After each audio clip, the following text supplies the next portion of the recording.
గార్ధభంబునకేల కస్తూరి తిలకంబు మర్కటంబునకేల మలయజంబు శార్దూలమునకేల శర్కరాపూపంబు సూకరంబునకేల చూత ఫలము మార్జాలమునకేల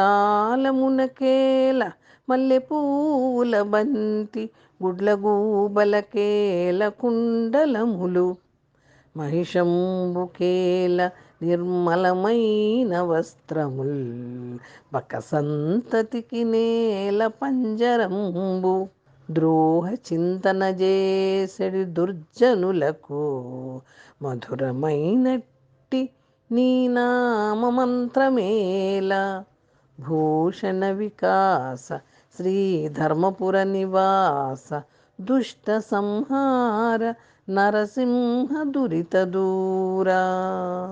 నిజంగా ఆలోచిస్తే గాడిదకి కస్తూరి బొట్టు, చక్కటి గంధము కోతికి, పిండి వంటలు పెద్ద పులికి, మామిడి పండు పందికి, పిల్లికి మల్లెపూల చెండు, గుడ్లగూబకి కుండలాలు, దున్నపోతుకి పరిశుభ్రమైన వస్త్రము, పంజరము కొంగలకు అవసరమా? అవసరం లేదు కదా. అలాగే చెడు ఆలోచన చేసేడు దుర్మార్గులకి మధురమైన నీ నామము అంటే ఆ మంత్రము అస్సలు అవసరము లేదు. పసరంబు పంజైన పశుల కాపరి తప్పు, ప్రజలు దుర్జనులైన ప్రభుని తప్పు, భార్య గయ్యాళైన ప్రాణనాథుని తప్పు, తనయుడు దుడుకైన తండ్రి తప్పు, సైన్యంబు చెదరిన సైన్యనాథుని తప్పు, కూతురు చెడుగైన మాత తప్పు, అశ్వంబు దురుసైన నారోహకుని తప్పు, దంతి మదించమా వంటి తప్పు, ఇట్టి తప్పులెరుంగక ఇచ్చవచ్చినటుల మెలుగుదురిపుడీయవని జనులు.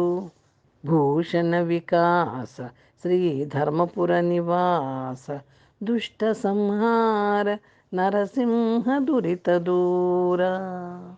పశువులు సోమరిగా ఉన్నాయంటే ఆ తప్పు వాటిని కాచే పశువుల కాపరిదే. ప్రజలు చెడ్డవాళ్ళు అయ్యారంటే ఆ దేశాన్ని పాలించే ప్రభు రాజుదే తప్పు. భార్య గయ్యాళిదైందనుకోండి ఆ భర్తదే తప్పు. కొడుకు చెడ్డవాడైతే తండ్రిది, సైన్యం చెదిరిపోతే సైన్యాధిపతిది, కూతురు చెడ్డదైతే తల్లిది, అశ్వము అంటే గురువు బాగా పొగరుగా ఉంది అంటే కనుక ఆ గుర్రమెక్కే రౌతుది తప్పు.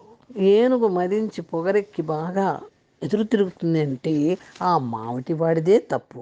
ఇలా ఎన్నో తప్పులు చేసుకుంటూ తెలియకుండా ఇష్టం వచ్చినట్టుగా అవని మీద అంటే భూమి మీద ఇప్పుడు జనులు తిరుగుతున్నారు, సంచరిస్తున్నారు అని అంటున్నారు.